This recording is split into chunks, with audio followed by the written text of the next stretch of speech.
Il est 10 heures ce mardi, heure de la récréation, et seul le bruit du vent donne vie à cet établissement. Salle de classe et fenêtres fermées, aucun signe d'écolier. Seuls les membres de l'administration sont présents.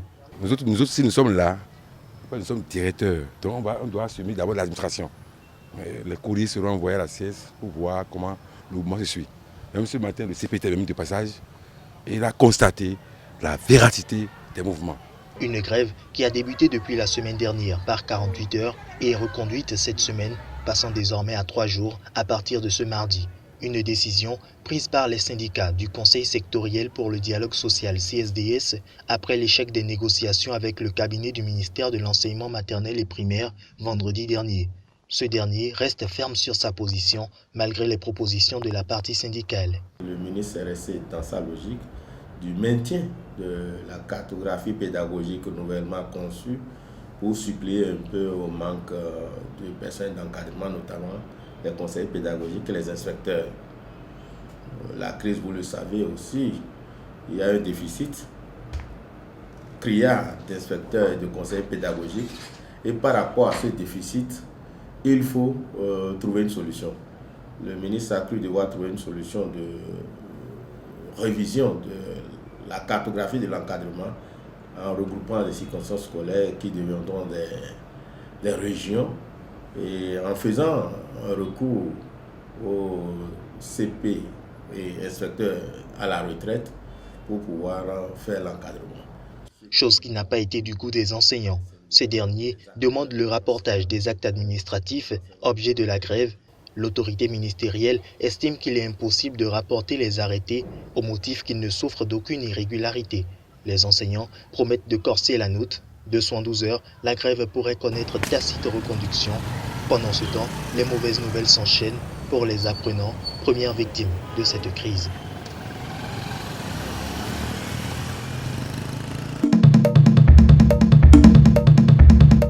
Ces scènes, bientôt on ne les verra plus dans la ville de Cotonou.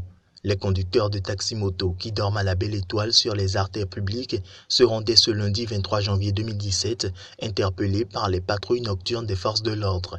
C'est une décision prise par le préfet du littoral Modeste Toboula le 20 janvier dernier. Selon le communiqué, cette mesure est prise en vue de lutter contre l'insécurité et le grand banditisme, un climat qui s'installerait du fait des citoyens qui émigrent des villages et villes périphériques pour mener l'activité de conducteur de taxi-moto sans prendre soin de se doter d'un logement décent pour leur repos de nuit. Il y a plusieurs conducteurs de taxi-moto qui ont quitté le village pour Cotonou après y avoir vendu toutes les terres de leurs parents pour acheter une moto et ils ne veulent plus rentrer. C'est ceux-là qui vont se saouler la gueule pour dormir après sous les échangeurs. Je souhaiterais que la loi leur soit appliquée avec rigueur. D'autres, par contre, n'y voient qu'un acharnement contre les conducteurs de taxi-moto. Aujourd'hui, on prend les émigrants comme des vauriens. Aujourd'hui, on a dit aux émigrants de ne plus se reposer sous les échangeurs. Il n'y a même pas de parking pour les émigrants fils. Mais on dit de ne pas se reposer, même dans la nuit. Mais quand la personne est fatiguée, il va rester sous les ailes en train de circuler et prendre des gens et tomber là-dessus.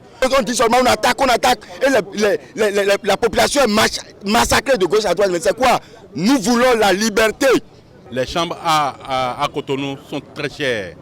Pour louer une chambre à Cotonou, dans Cotonou ville aujourd'hui, c'est à partir de 25 000, si c'est une chambre salon, qui n'a pas de sanitaire.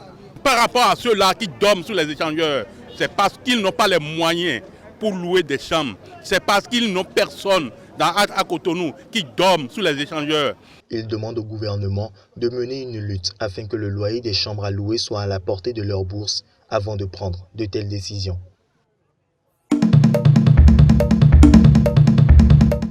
Halima, fille de nomade, a été excisée au plus jeune âge et mariée à 13 ans à un homme qui en avait 25.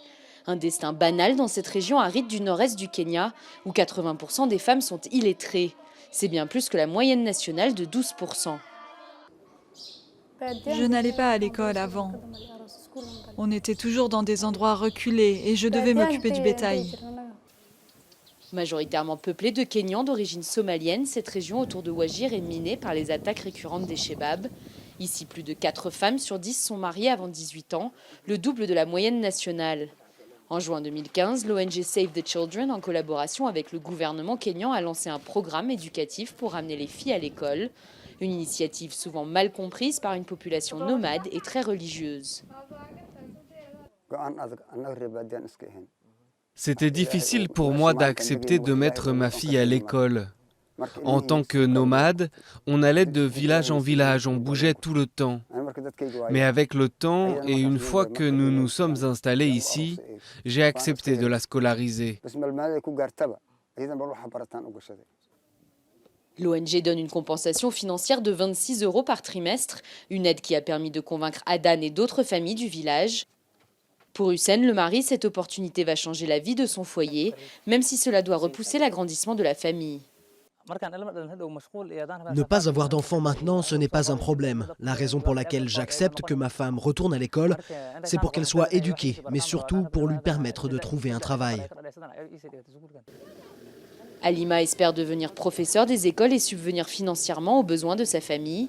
À 16 ans, c'est la plus âgée de sa classe et la seule à être mariée.